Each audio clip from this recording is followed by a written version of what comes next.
आवाज महाराष्ट्रामध्ये आपलं पुन्हा एकदा स्वागत. आपण चर्चा करतो आहोत. बराक ओबामा भारतात येत आहेत प्रजासत्ताक दिनाचे पाहुणे म्हणून, आणि त्या निमित्तानं एकूण भारत अमेरिका संबंध आणि व्यापार अर्थकारण याच्या अनुषंगाने काय आपली दिशा असणार आहे. मग अशी ब्रेकवर जाण्यापूर्वी डॉक्टर शैलेंद्र देवळाणकर असं म्हणाले की अमेरिका आता मंदीमध्ये आहे, अमेरिकेची अवस्था मुळामध्ये बिकट आहे, अमेरिकेमध्ये बेरोजगारी वाढते आहे. अभिजित फडणवीस, मला एक सांगा की जर अशी अवस्था असेल अमेरिकेची, तर खरंच अमेरिका हा आपला पार्टनर ठरू शकतो का, आणि अमेरिकेचा आपल्याला काही फायदा होऊ शकतो का? अमेरिका एक अतिशय कठीण कालखंडातनं गेली ही वस्तुस्थिती आहे 2008-2009 मधनं. परंतु आता अमेरिका मंदीमध्ये आहे हे म्हणणं मात्र योग्य होणार नाही. कारण अमेरिका वृद्धीकडे स्पष्टपणे वाटचाल करते. त्या प्रकारची आर्थिक धोरणं त्यांनी अनेक वर्ष राबवलेली आहेत. त्यांच्याकडची जी बेरोजगारी आहे ती सुद्धा कमी होण्याकडे त्याचा कल आहे. पण अर्थात एक चिंतेची बाब अमेरिकेमध्ये नक्की आहे की बेरोजगारी कमी होण्याचं एक कारण असं म्हटलं जातं की अनेक जण आता आपलं नावच नोंदवायला तयार नाहीत, आणि त्यामुळे ती अशी संख्या किती आहे हे कळायला मार्ग नाही. परंतु ह्या 2008-2009च्या मंदीतनं ज्या प्रकारे ते बाहेर आले ह्याला कारण अमेरिकेमध्ये काही असलेली बलस्थानं आहेत. ती म्हणजे ज्या प्रकारे सतत नाविन्याचा शोध तिकडे चालू असतो, नवीन नवीन प्रकारची, आपल्याला माहिती आहे गुगल, फेसबुक, ॲपल ही सारखी नावं आज जगभर आहेत. आणि ह्याची ही जी अमेरिकन बुद्धिमत्तेची दादागिरी आहे ती मला असं वाटतं ती खूप काळ टिकून राहील अशा प्रकारची व्यवस्था त्यांनी निर्माण केलेली आहे. त्यामुळे अमेरिका हा भारताचा दुसऱ्या एका प्रकारे चांगला पार्टनर होऊ शकतो. ह्याला कारण असं की आपल्याकडेही बौद्धिक संपदा आहे आणि अमेरिकेमध्ये त्याची सतत मागोवा घेतला जातो, आणि म्हणूनच भारतीयांना तिकडे मान आहे. मला वाटतं कुठेतरी येणाऱ्या काळामध्ये ह्या बौद्धिक संपदेचा एकमेकांना वापर कसा करता येईल असाही एक विचार पुढे येण्याची शक्यता आहे.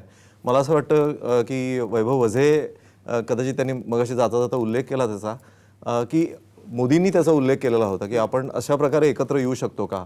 तर अशा काही नवीन वाटचालींना सुरुवात व्हायची शक्यता मला वाटतं या भेटीतनं होऊ शकते. तुम्ही खूपच चांगला मुद्दा उपस्थित केला की अमेरिका म्हणजे केवळ अर्थकारण नाही, अमेरिका म्हणजे केवळ लष्कर नाही, अमेरिका म्हणजे हॉलिवूडसुद्धा आहे, अमेरिका म्हणजे मायकेल जॅक्सन आहे, अमेरिका म्हणजे लेखन आहे, अमेरिका म्हणजे कला आहे. हे ज्या सॉफ्ट पॉवर्स आहेत अमेरिकेकडे त्याचा विचार आपण अनेकदा करत नाही. आणि त्या अतिशय महत्त्वाच्या आहेत. उत्तर सहस्रामध्ये मला एक सांगा की आता मुळामध्ये अमेरिकेचा विचार करताना तेलाचं राजकारण आणि अमेरिका असं कायम आपण म्हणत असतो. म्हणजे त्या तेलाच्या अर्थकारणाशी अमेरिकेचं राजकारण आणि त्यामुळे जगाचं राजकारण असा सगळा तो प्रवास आपण अनेक वर्ष बघतो आहोत. पण आता अलीकडच्या काळामध्ये मात्र तेलाच्या राजकारणाच्या अनुषंगानं अमेरिकेची भूमिका बदललेली दिसते आहे. त्यामुळे पश्चिम आशियातून थोडीशी अमेरिका अंग काढून घेते आहे, अशा प्रकारचं एक चित्र आहे. हा सुद्धा अर्थकारणाचाच राजकारणावर झालेला परिणाम आहे. तर या तेलाच्या राजकारणाचा अर्थकारणावरचा परिणाम आणि त्यामुळे आंतरराष्ट्रीय राजकारणाचं बदललेलं परिप्रेक्ष्य याच्याकडे तुम्ही कसं बघता? निश्चित हा अतिशय महत्त्वाचा मुद्दा आहे. कारण अमेरिकेने जर गेल्या काही वर्षांमध्ये विशेषतः 2011 पासून थोडासा काढता पाय पश्चिम आशियातनं ते घेत असतील तर त्याला कारणीभूत आहे ते त्यांचं बदललेलं तेलाविषयीचं धोरण.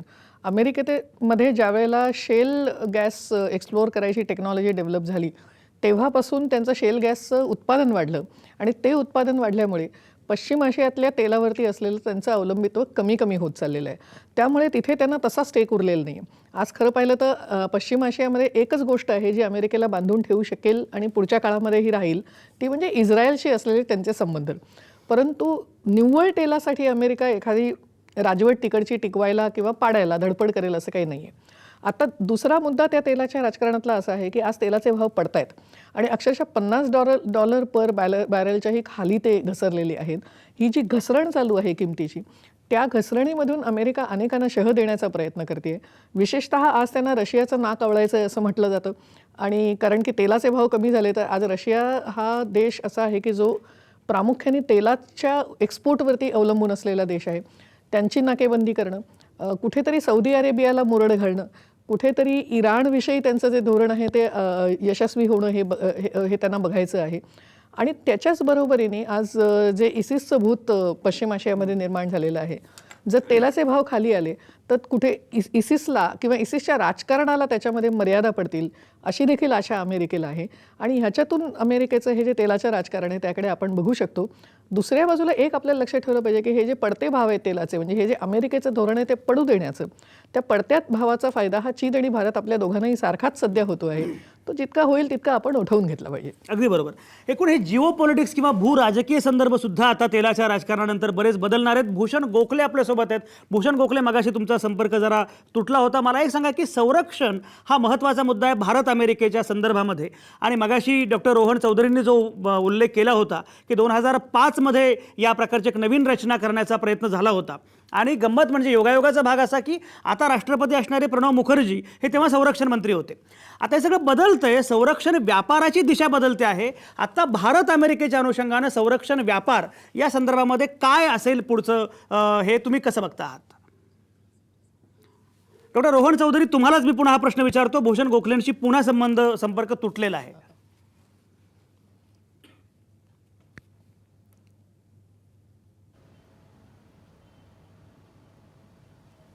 डॉक्टर रोहन चौधरी, डॉक्टर रोहन चौधरींशी संपर्क आपला होत नाहीये. उत्तरा सहस्त्रबुद्धे, हा तुम्हालाच प्रश्न मी पुन्हा विचारतो की आता एकूण संरक्षण व्यापाराच्या अनुषंगाने किंवा संरक्षण सिद्धतेच्या अनुषंगानं भारत आणि अमेरिका यांचे संबंध कसे असायला पाहिजेत? अमेरिकेच्याकडे आपण, मला असं वाटतं की फार पूर्वीच्या काळामध्ये गेलं, फार पूर्वी म्हणजे वाजपेयी सरकार ज्यावेळेला होतं त्यावेळेला असे प्रयत्न झाले की आपण शस्त्रास्त्रांची आयात अमेरिकेतून करावी, आणि मनमोहन सिंग सत्तेवर आले त्यावेळेपर्यंत काही करार होतील अशी अपेक्षा होती.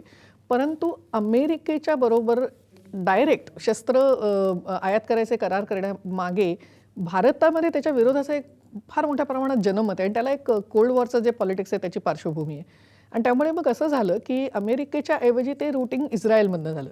म्हणजे अमेरिकेकडनं जे काही आपण आयात करू इच्छित होतो त्याच्याऐवजी आपण इस्रायलची पार्टनरशिप सुरू केली. त्याला फारसा इथे डोमेस्टिक पॉलिटिक्समध्ये तसा विरोध नाही झाला.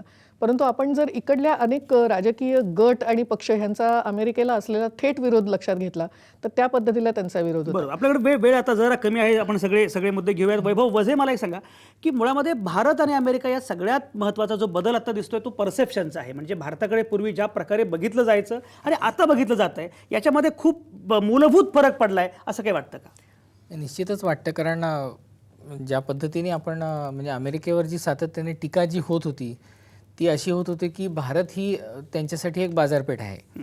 आणि खरोखरच काही वर्षापूर्वी अशी स्थिती होती की अमेरिकेमध्ये जे तंत्रज्ञान थोडंसं ज्याला ऑब्सोल्यूट होणं म्हणतो आपण, की जे निकामी होणं किंवा जे सेकंड स्टेजला जाणं असं म्हणतो, ते आपल्याकडे नवीन तंत्रज्ञान म्हणून काहीसं येत होतं. अशा तऱ्हेची काही एक स्थिती निर्माण होऊ पाहत होती.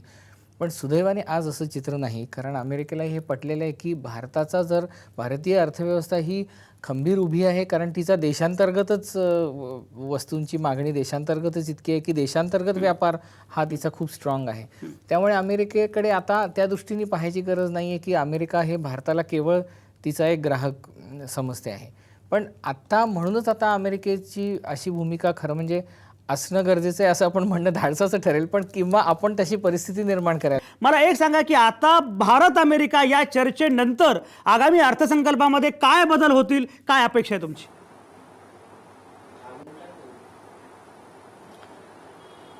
नाही, अर्थसंकल्पामध्ये विशेष काही बदल होईल असं वाटत नाही, कारण मुख्यतः आता ही 49% जो वटहुकुमाद्वारे लिमिट वाढवलेली आहे परदेशी गुंतवणुकीची विमा क्षेत्रामध्ये, ती आधी शासनाला तो वटहुकूम हा कायद्याच्या स्वरूपामध्ये पारित करून घेणं फार गरजेचं आहे. त्यामुळे आता इमिजिएटली काही बदल होतील असं दिसत नाहीये. वटहुकूम झाल्यानंतर, वटहुकुमाचं रूपांतर कायद्यामध्ये झाल्यानंतर मग अमेरिकेतनंच काय पण इतर देशांमधनं सुद्धा मोठ्या प्रमाणावर परदेशी गुंतवणूक भारतामध्ये विमा क्षेत्रात येईल. रोहन चौधरी, वेळ कमी आहे, तुम्हाला काहीतरी बोलायचं आहे, लवकर बोला.